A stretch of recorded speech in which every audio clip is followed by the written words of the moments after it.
Additionally, I did want to talk very briefly about the IFA, and I want to get into this a little bit more, if you wouldn't mind putting that slide up very quickly for me.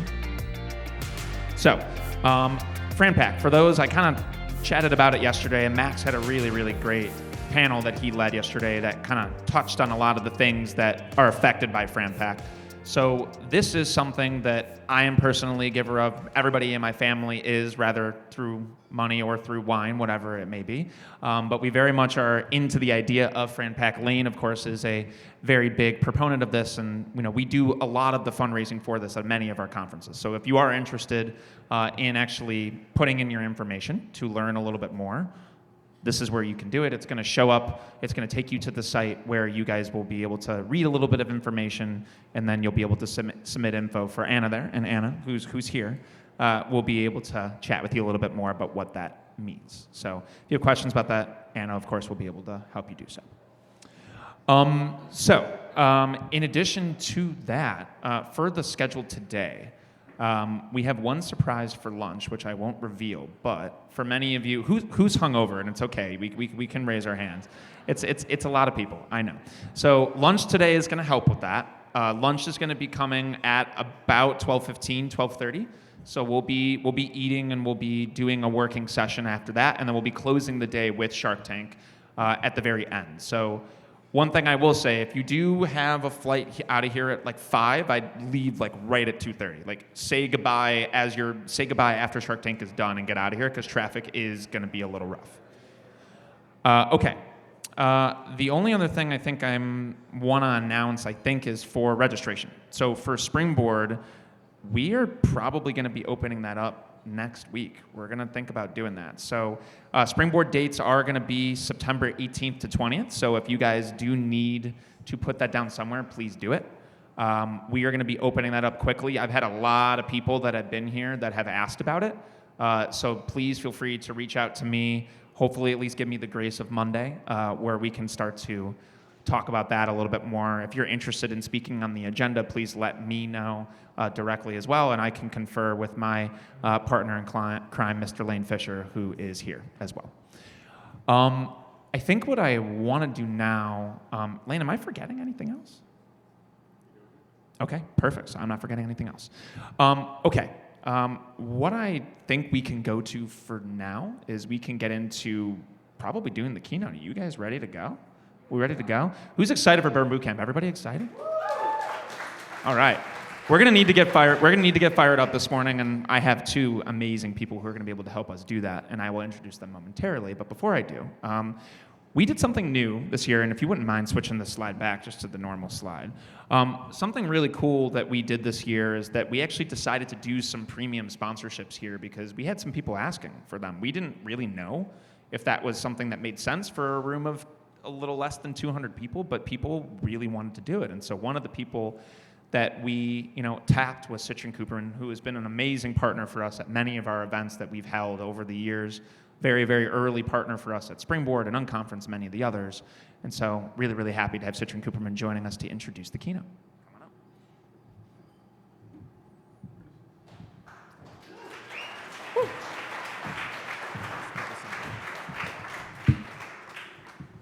Hello, everyone.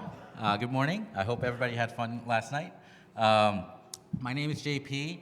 I'm very excited to be here to represent our firm, Citrin Cooperman. Citrin Cooperman is an accounting and advisory firm with franchise practice dedicated to helping franchisors and multi-unit franchisees with financial statement audits, tax, due diligence, and other franchise-related advisory services. I'd like to thank Zach and the rest of the team. It's our first time here, and it's been a great event. Thank you all for putting this together and giving us the opportunity to represent and introduce our incredible speakers today, Morgan and Devin Klein, the co-founders of Burn Bootcamp. Morgan and Devin are no strangers to overcoming adversity. Devin, growing up, faced physical and emotional abuse and neglect. And as a young professional athlete, he suffered a devastating injury that ended his professional baseball career with the San Francisco Giants. Morgan faced grief of losing loving parents at a young age and found herself in an unfulfilling corporate career. But together, they found an early career in personal training and a passion for empowering and encouraging the community.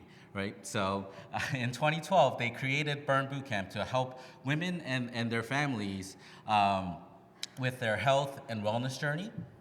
And with over 400 locations today, they have created hopes for hundreds of people seeking their own path to strength, resilience, and financial independence. So, and they were able to accomplish all of this while raising 3 beautiful children of their own. I have 2 myself, and I couldn't accomplish just raising them 2. So it's a great accomplishment. They have a new book coming out called the Burn Bootcamp, the 5-step strategy to inner and outer strength. That's launching on June 18th, but it's available for pre-order on Amazon right now. So please go check it out. And with that, please welcome Morgan and Devin Klein. Thank you. You told my story great. You sure you don't want to stay up? All right. Oh, am I on? Check, check. Got you. Good morning, everyone. How we doing? Okay, I know we're a little hungover, but in true fashion, Devin and I are going to get you guys up, and we're going to get you high-fiving. So I want you to stand up. This is what we love to do in Burn Bootcamp. We love high fives. So please go high-five 5 different people. Make sure you're introducing yourselves. Touch this real quick, and I'll keep it going.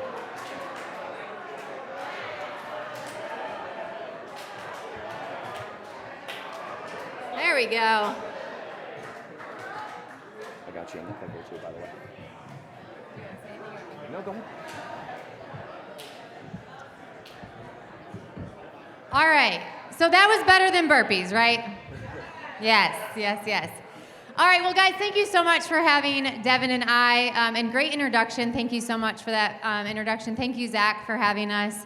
We're excited to be here today, and we're going to share a lot about our story from the early days all the way to today. We're going to talk about family and how we've built family, business, but really what we want to focus on is relationships, because in franchising, whether you're selling a brand or you're selling a service or a product, you are in the relationship business. And without really focusing on the people that are going to help you get to where you're going to go, you're going to continue to struggle. And franchising is hard. But when you build those relationships and you put people first, which is our #1 core value at Burn Bootcamp, really no goal is unattainable from our perspective. So we're going to share a little bit about that today. We're going to hopefully have some time for questions. And, again, we're going to stay after and make sure that we can meet some of you, because I know we have been in your shoes where we were an emerging brand and, we had 100 units and we knew nothing about franchising. Devin's going to share a little bit more about our story, but we've really focused on those relationships. We can meet with other franchisors and other suppliers, and, our first legal team is here. There's people that you need to attach yourself with, and so we hope to share that with you today. Yes. Thank you, Morgan. And so welcome, everybody. I'm so glad to be here. Thanks again. I'll reiterate Zach Ryan for having us. And I just wanted to share story, because we all learn through story. And as we go through the story, we're going to just stop and maybe give some recommendations, some perspectives, some observations that we've made that have really worked for us. And hopefully it can work for you and it can really resonate. But, we started way back in Battle Creek, Michigan, AKA Cereal City, which is just around the lake from here, about an hour and a half. And, I grew up, as was mentioned, in a very chaotic environment. My father, in and out of jail, in prison my whole life. My mother abandoned our family at a very young age. Morgan, her father passed away at 5 years old in a tragic car accident. And so we're like, no, we're not afraid of adversity. Our entire life has been shaped around adversity. And in Battle Creek, Michigan, we met when we were 12 years old. And I fell in love right away. She did not. Yeah, puppy love, right?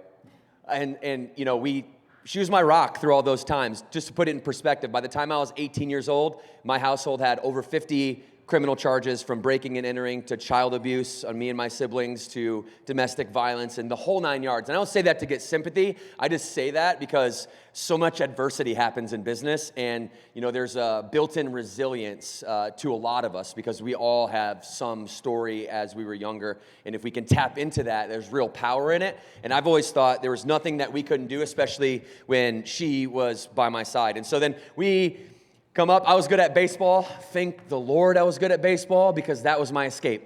I was chasing that college scholarship. I was fortunate enough to get a scholarship at Central Michigan University, and she went to Western Michigan University, which is about 2.5 hours apart, and we stayed together the whole time. I got drafted by the San Francisco Giants, and then I got released, which means it's a nice way to say you got fired because you're not good enough anymore. And my dreams just went away, just up in smoke. Thought I was going to make the big leagues. That was my escape my whole life. My dad was a minor league player. I wanted to be just like him. And that didn't work out. So I call her and I say, Morgan, what the hell am I going to do? Am I just going backwards? Am I going to go back and just pick up where they left off? She's like, Devin, look how far you've come. And she said 2 words. She said, just keep moving. Just keep moving. And ever since those words of encouragement from Morgan, we started our adult life together. I moved to Naples, Florida, where I became a personal trainer and had an idea for Burn Boot Camp. Morgan was climbing the Kellogg's, the corporate ladder at Kellogg's while we were into health and fitness. She was slinging Pop-Tarts, and there was like an incongruency there. So we moved up to Charlotte, North Carolina, followed her career at Kellogg's. I started Burn Boot Camp in a parking lot, in the early parking lot days. I'm going to show an image of that here really quickly, because this is the start in 2012.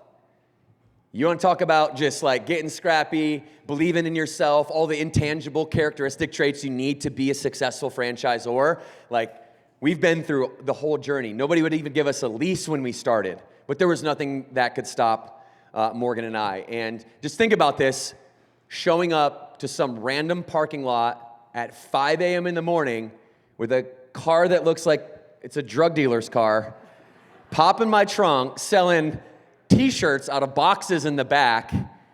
It's a really enticing marketing offer for the local women in our community to come hang out with me. So this was 2012. We had no leases. We sublet, and we sublet 5 different spots. We had up to 800 members at those 5 spots before we converted them into brick and mortars, in which time we sold a handful of those to have the seed capital to be able to hire Lane. And to be able to do all the things that it takes to be stood up as a franchisor. And the thing that I'll try to bring this as we're telling our story back into like the emotions that we had. Like, it's a personal relationship we want to talk about today. It's a familial relationship and the trust thereof, and then the franchise partner relationship and the trust thereof that makes all of this go. Who believes that the trust in your system, the trust with your employees, the trust with your family is the axiom, the foundation, the root to all of your success? If you believe that to be true, raise your hand.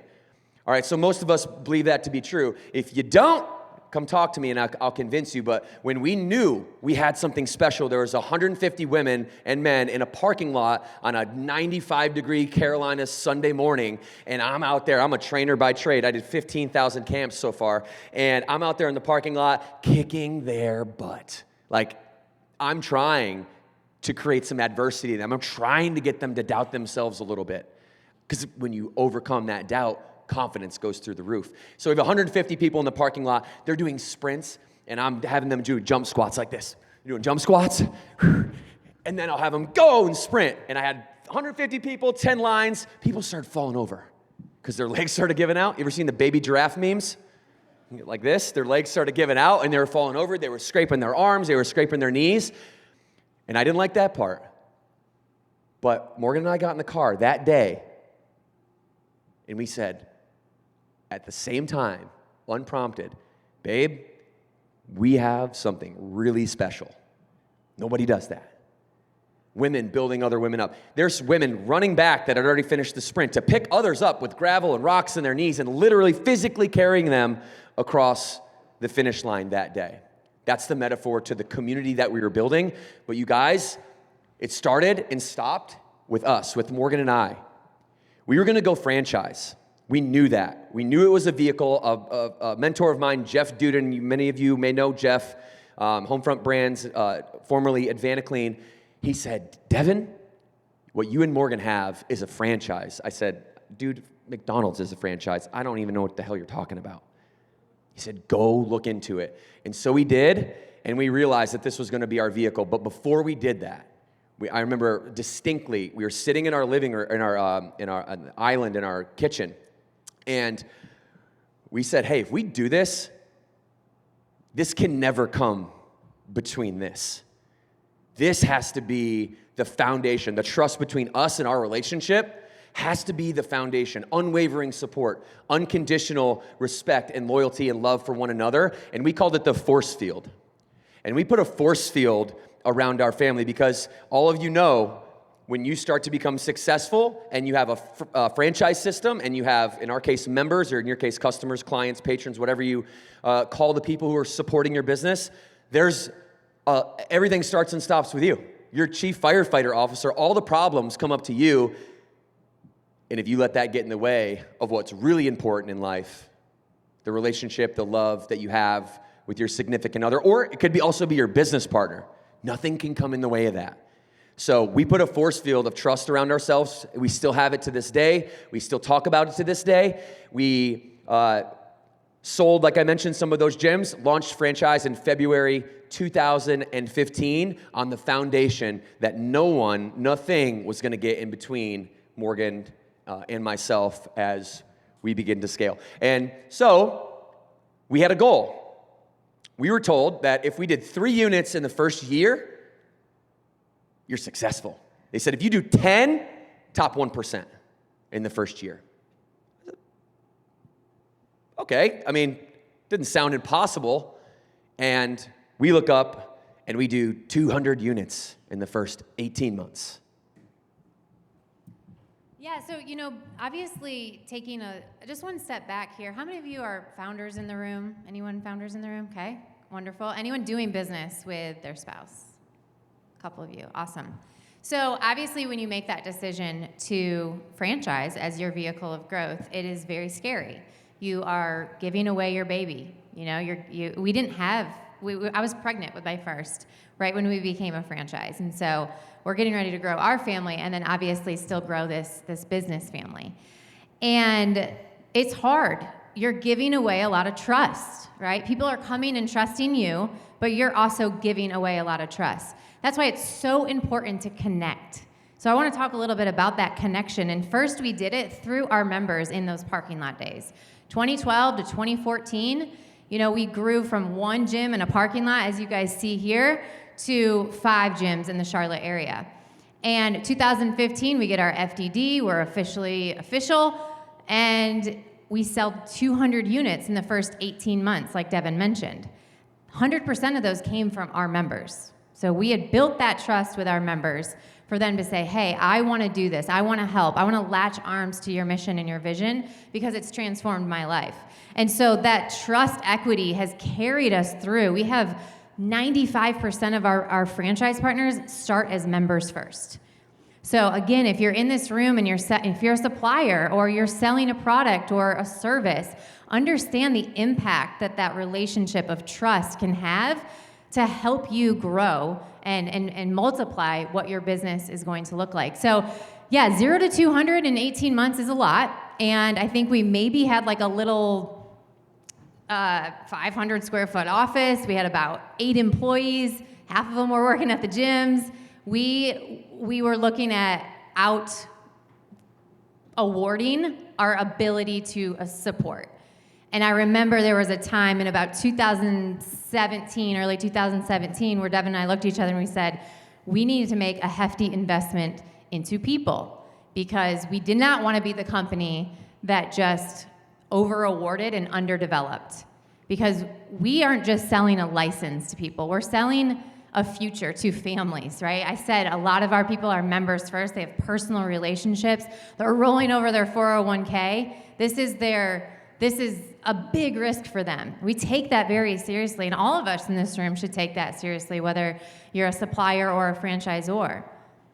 We're selling a family, a business, a future, a legacy. And so we took a big risk, and we did we hired $1 million in payroll pretty much overnight in 1 month, and we said, okay, we need to get ahead of our growth curve.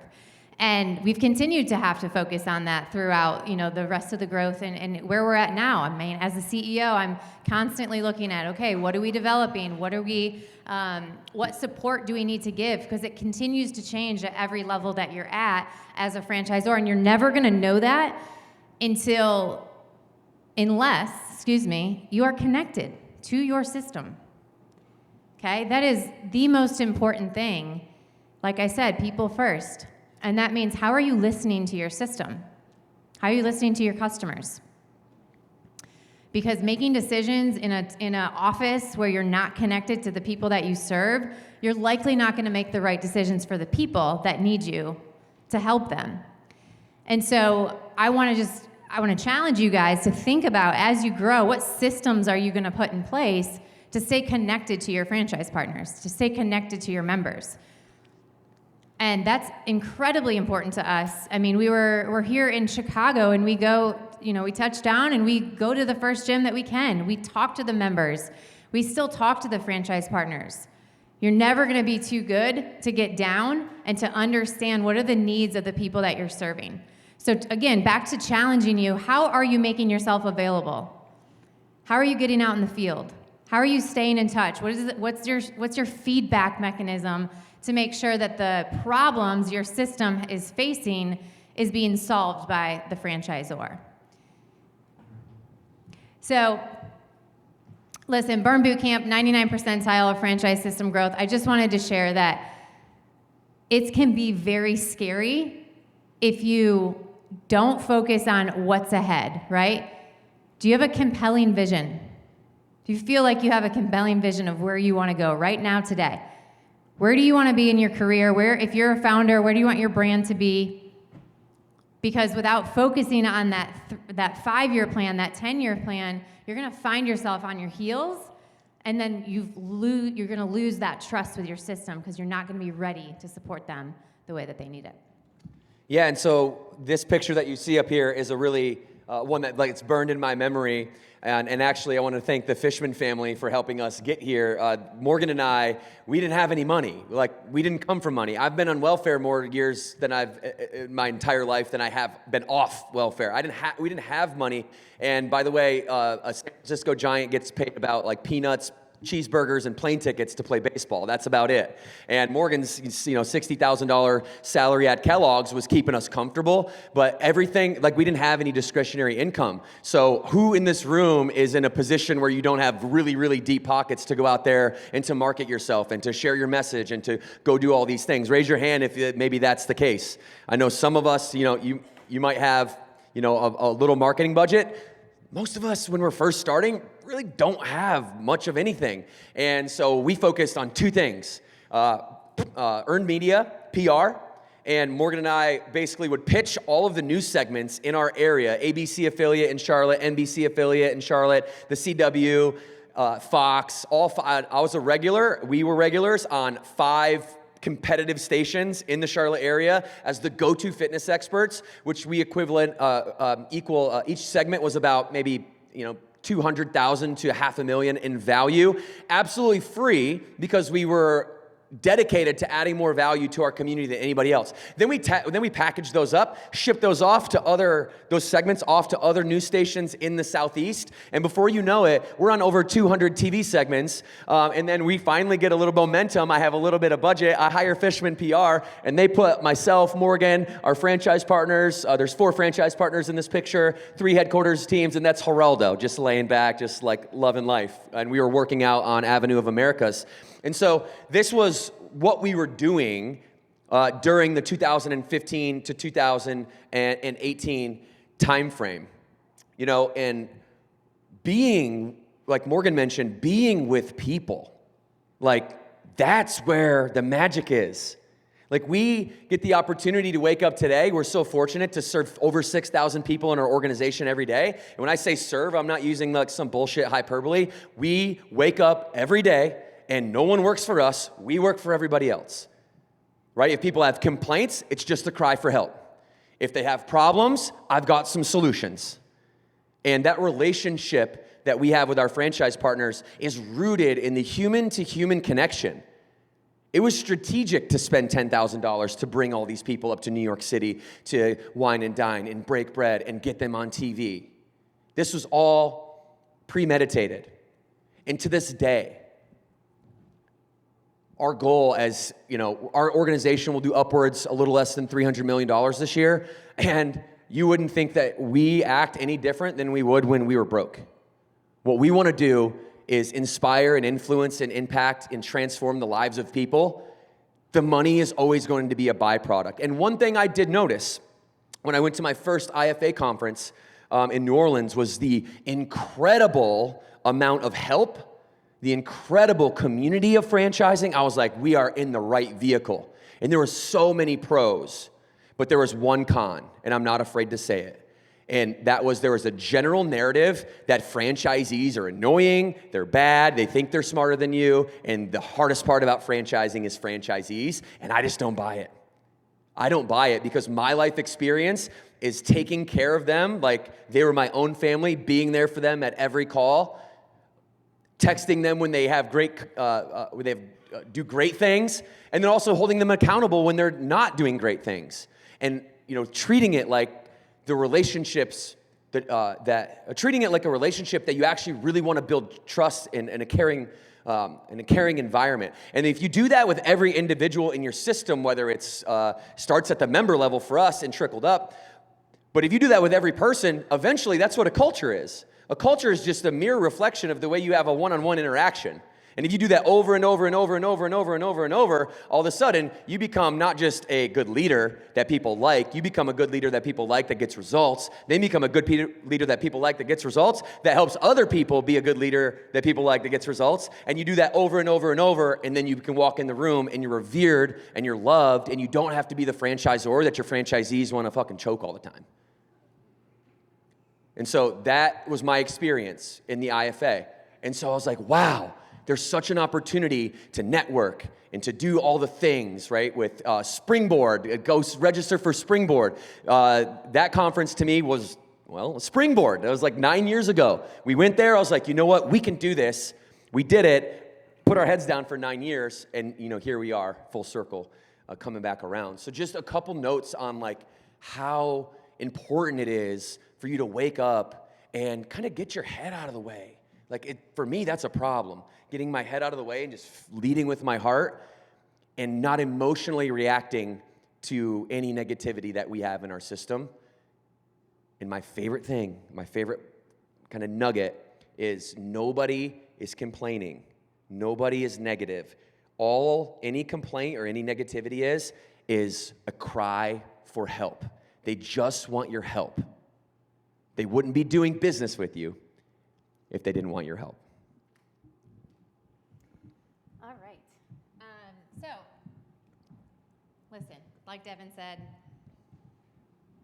there's a lot of pros about franchising, but it isn't always sunshine and rainbows, and I definitely don't want to stand on stage and act like it has been for the last 10 years of our business. Who remembers something that happened in 2020, right? I know we all really hate talking about it, but I think it's an important story that I might want to make sure we share. And just go ahead, one more slide for me.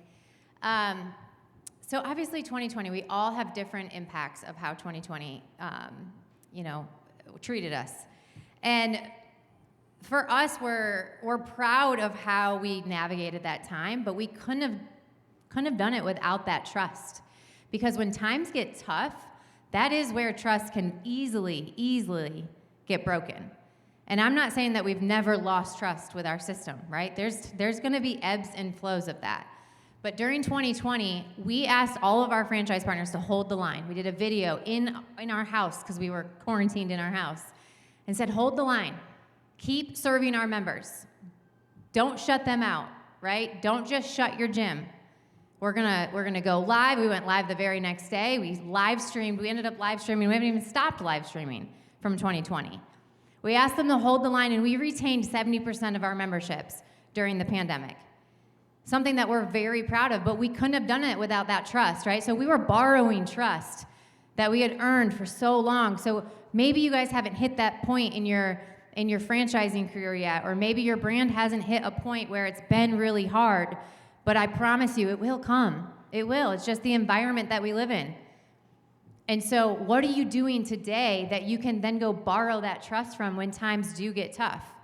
And how are you going to show up as a leader? Because when 2020 hit, or when any downtime hits, people look for a leader. And that's what we had to be. We were navigating the unknown with them, but stepping into how are we going to wake up today and serve our community? What are we going to do? What solutions do we need to find for our system to make sure that we can get through this as a brand? Because fitness was hit hard. A lot of people didn't make it.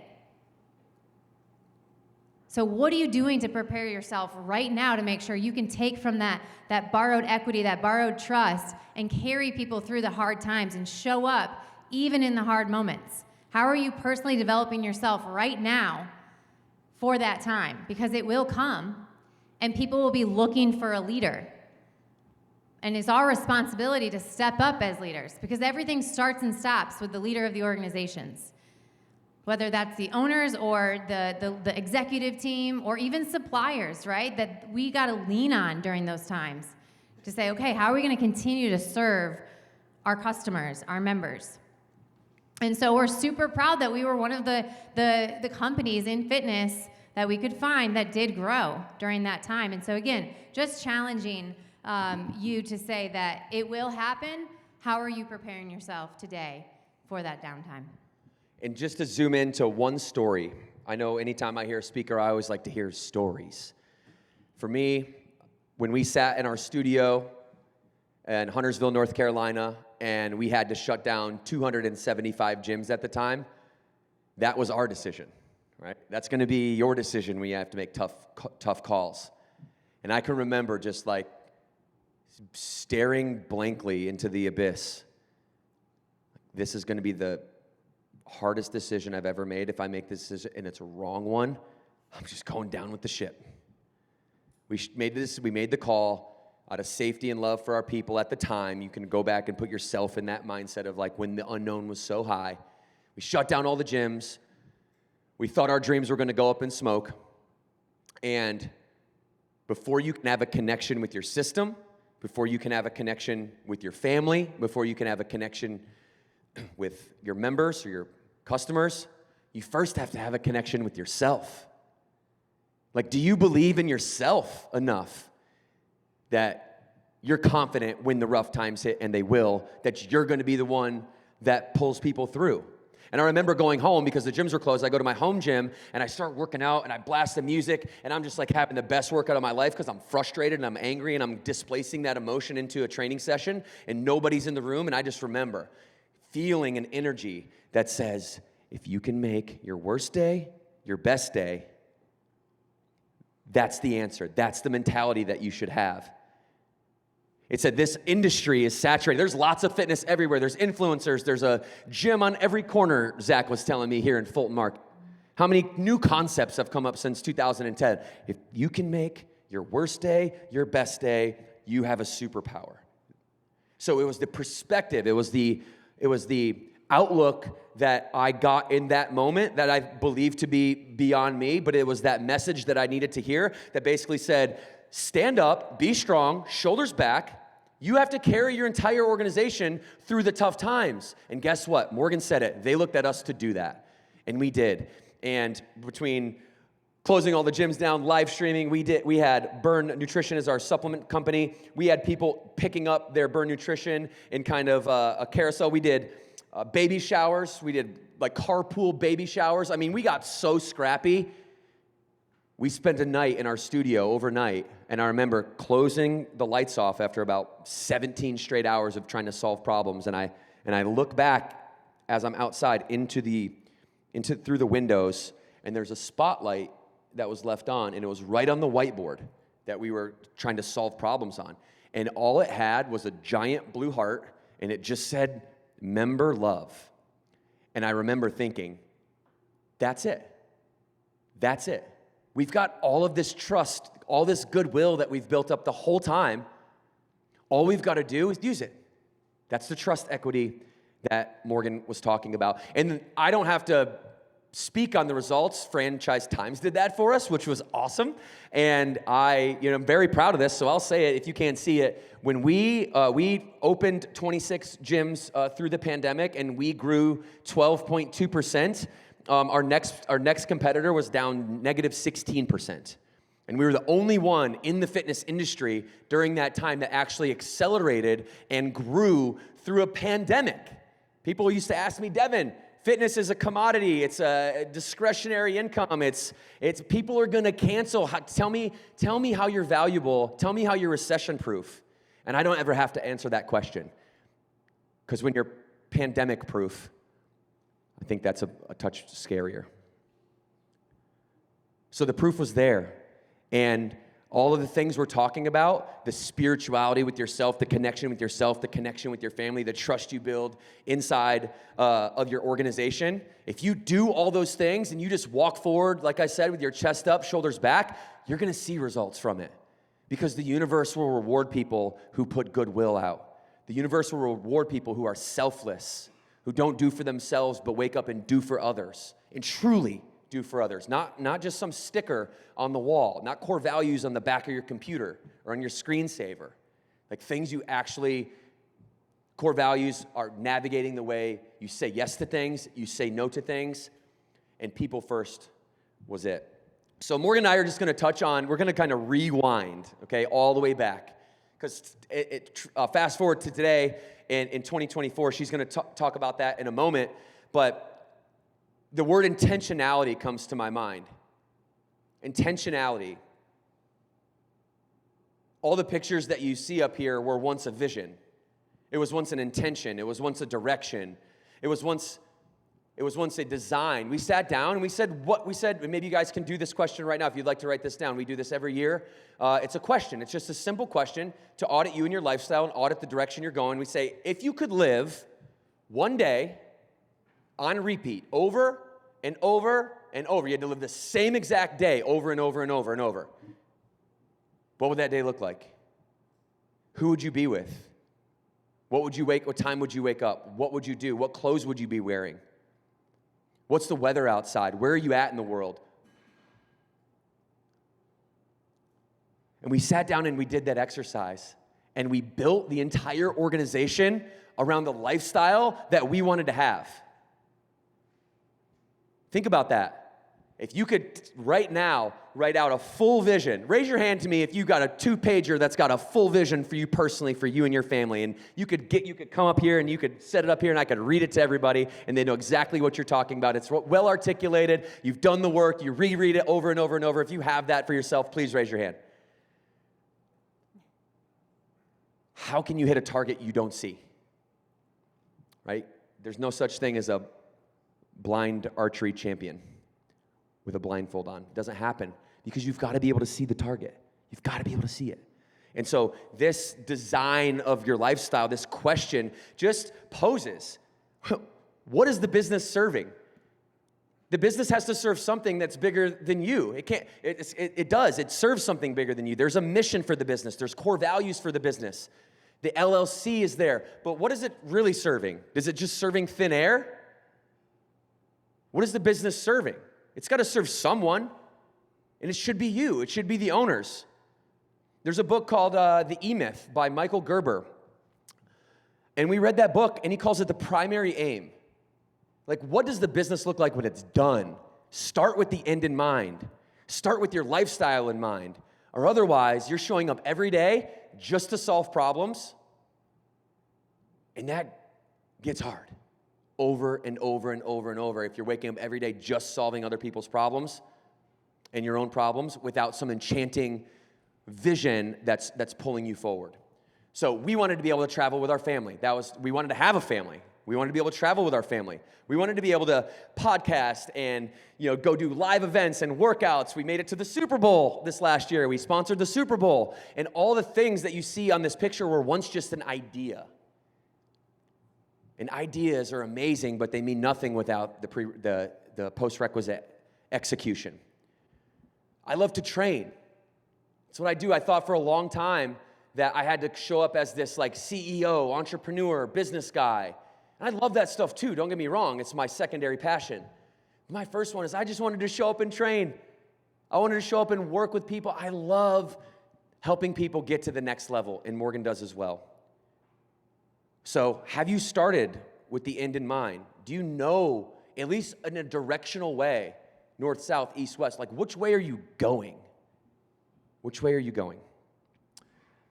And if you can do that, and you can build, if you can design your life before it happens, and then you can focus on people first, building those trusting relationships, then you'll build something great that really helps people's life. It makes their lives more wonderful, more amazing. And for that, they'll have a respect and a love and an admiration for you, because people don't care what you say. They care what you've done for them and what you're building. All right, so in closing, you've got that vision that Devin just talked about, but I really just want to end on a couple things that we started with. I want you to just think for a minute, write down, do you have your vision? Okay, a couple of you raised your hands. Maybe you guys have some sort of a vision in your mind.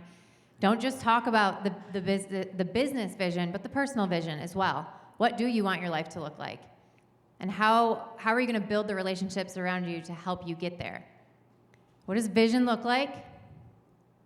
What does trust look like in your systems right now? Does it have areas of improvement?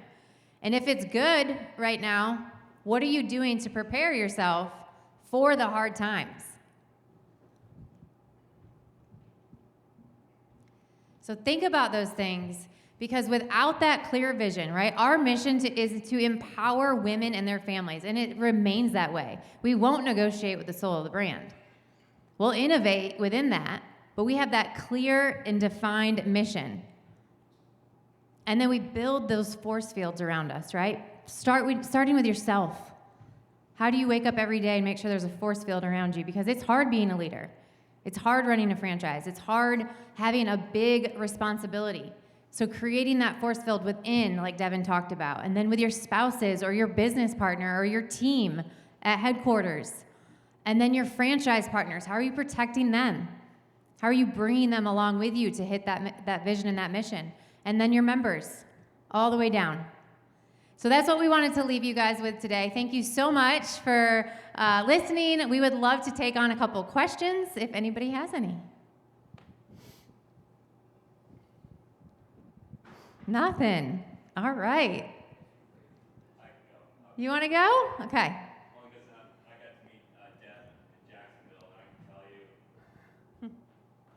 He's still sore from the workout. I'm still sore from the workout, but much respect and admiration, because I didn't know if he had one location or the number of locations he had. He's the person that he is on stage. So you talked about that cry for help. So how do you have that conversation with that franchisee?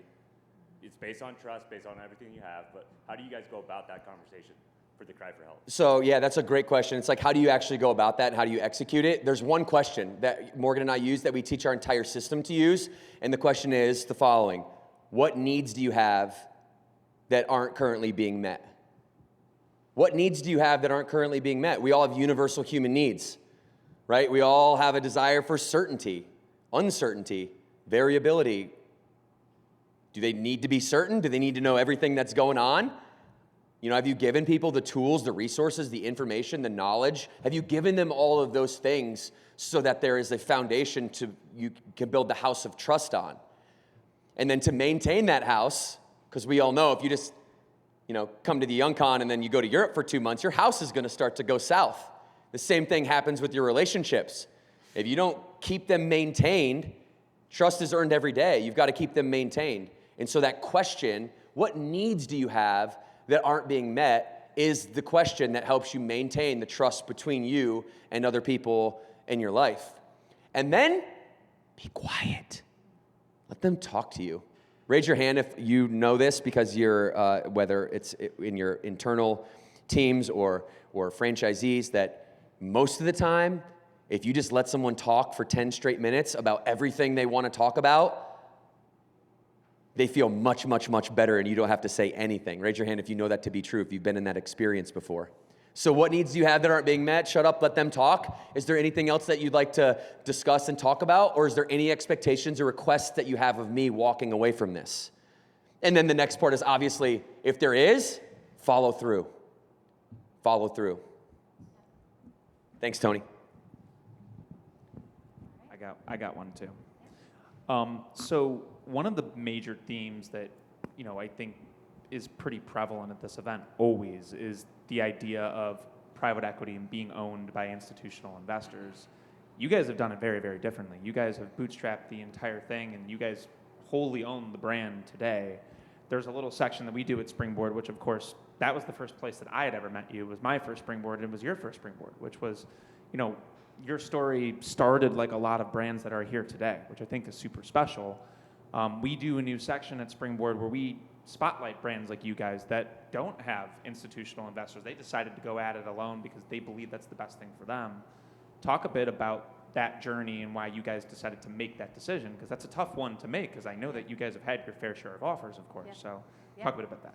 Yeah, I think that, the first thing that comes to my mind is just the culture. And we are so protective of our culture, and that's what makes us who we are. A lot of people will even say about the brand, I came for the workout, I stayed for the community.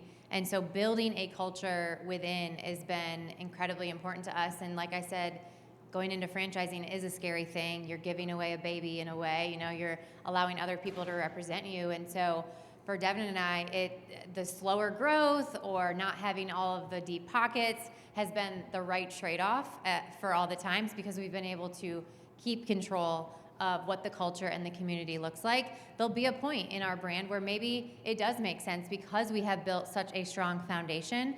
But for him and I, it's really just been protecting the culture and focusing on what is the right thing versus the shiny thing.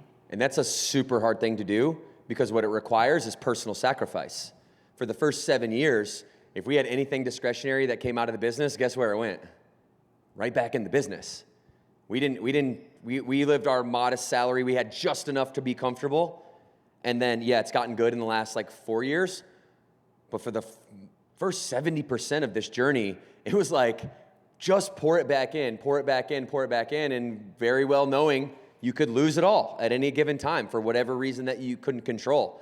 And so the strategy to actually maintain, we always believe that when you study wealthy people, like wealth in terms of not emotional or spiritual wealth, but in terms of financial wealth, if you study the wealthiest people in the world, they held equity very, very, very, very long. They realized the power of each percentage of equity was going to compound over time, and that they could forecast out what that might be worth, which is obviously how private equity companies are looking at your futures and making a value judgment. But we used our company-owned gyms. So we started our company-owned gyms, the ones that were in the parking lot that we mentioned that we flipped into brick and mortars.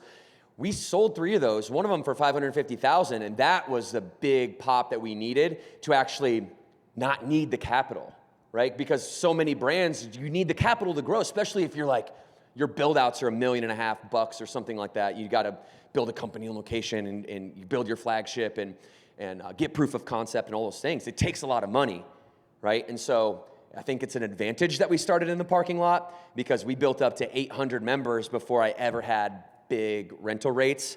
And then when we did flip, we were cash flowing positive from 2012 all the way to this day. We've never lost a single cent in the brand on an annual basis. And so just some technical aspects behind how we've maintained the equity. And then same thing now, when people come to us, it's just we know in 3 years from today, the equity that you're making us an offer on is going to exponentially grow. So your offer today, if you want to be a part of our brand, better value that. And it better be really, really sweet, because we and our franchise system and our HQ team, I got Charlie Splain here from our media company, Burn Media. Charlie, stand up, just say hi to everybody. He's an integral part of our growth and our development as well. And without making some of these strategic moves, we own our media in-house, all those things, we weren't going to be able to do what we've done. And so there's just a lot of sacrifices, a lot of intention, a lot of decisions that were made knowing that we were going to keep equity and let it ride. Any other questions, folks? Okay, I'm going to come all the way to the back, Laura. Sorry about that. My steps are long, but not that long, so give me 1 sec. No, that's okay. I come to you. I'm Laura Michaels from Franchise Times. Thank you for the Laura. unprompted, unsolicited shout out. So it's we've talked on the phone several times. Yes, but you've been not amazing. met in Thank you person. for covering our story for all these years. You're like my favorite ever because you're the only one that calls me and is like, I'm so interested in Burn, and This I is just totally appreciate that about you. unplanned, I promise. Yeah.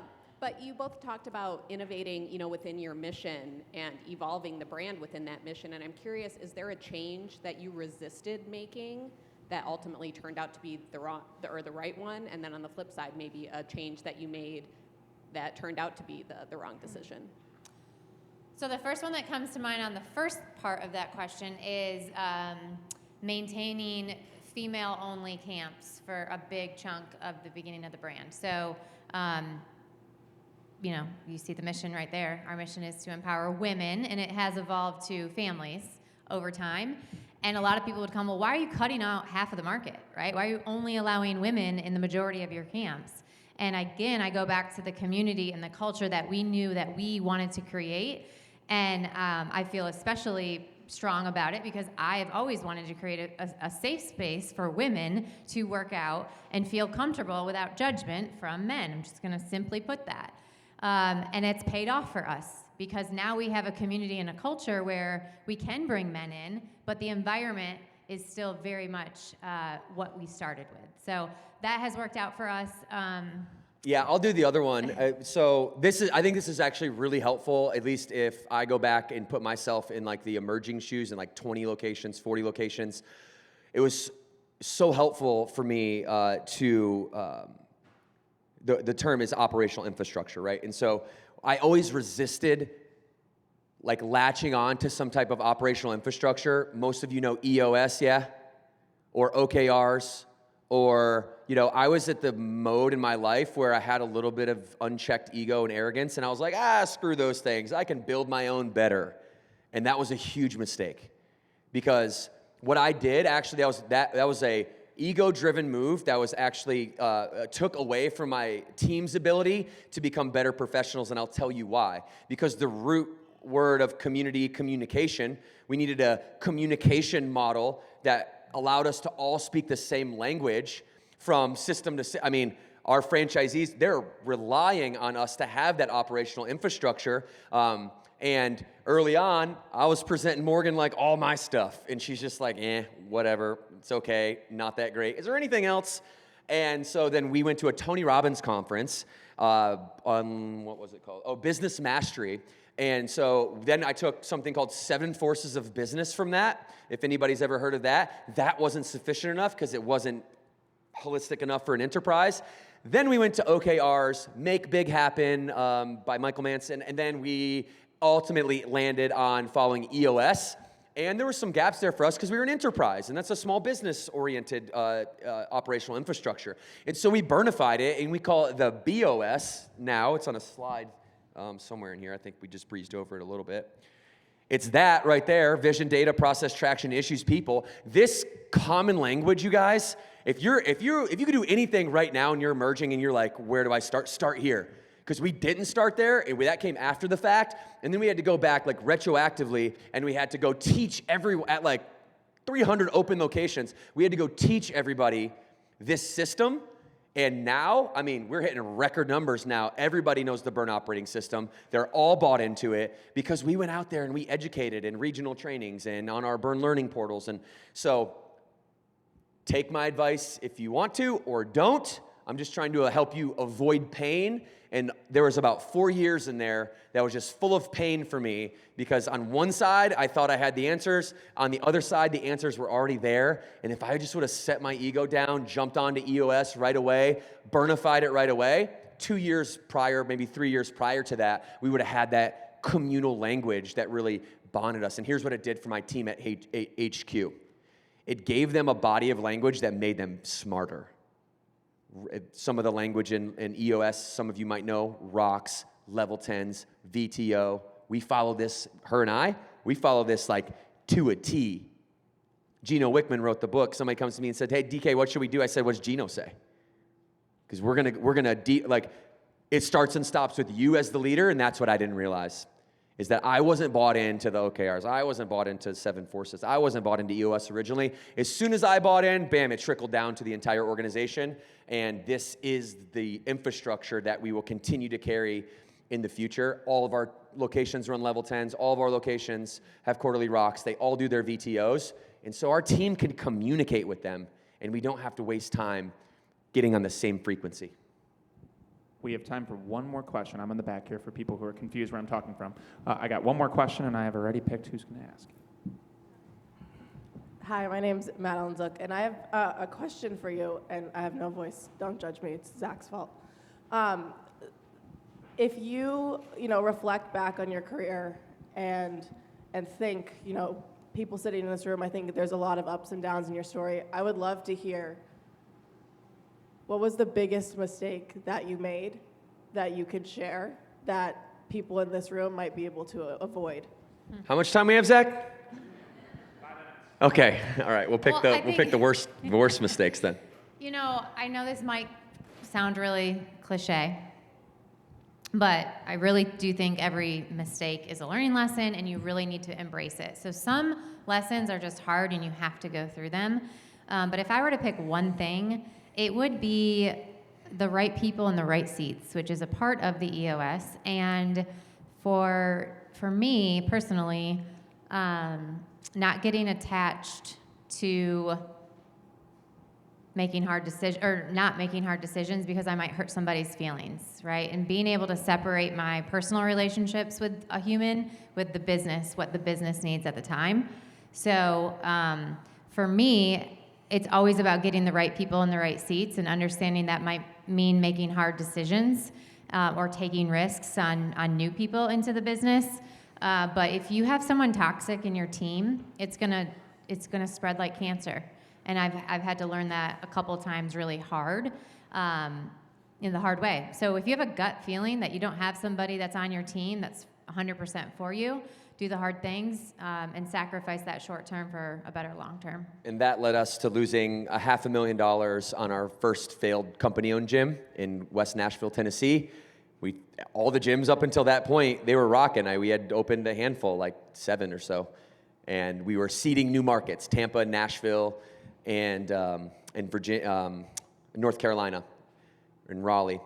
And that one in West Nashville, because we didn't have the right people in the right seats, because we didn't have the operational infrastructure, because there was no trust built, we lost $500,000 at a time where it was really scary for us to lose that. It was like a huge, huge hit we barely had enough to lose that. Other than that, it was took us all the way down. So there's an actual negative result that will happen, and it's hurts the most when you can see it in your bank account. Over 18 months, it just drains $20,000 a month every single month.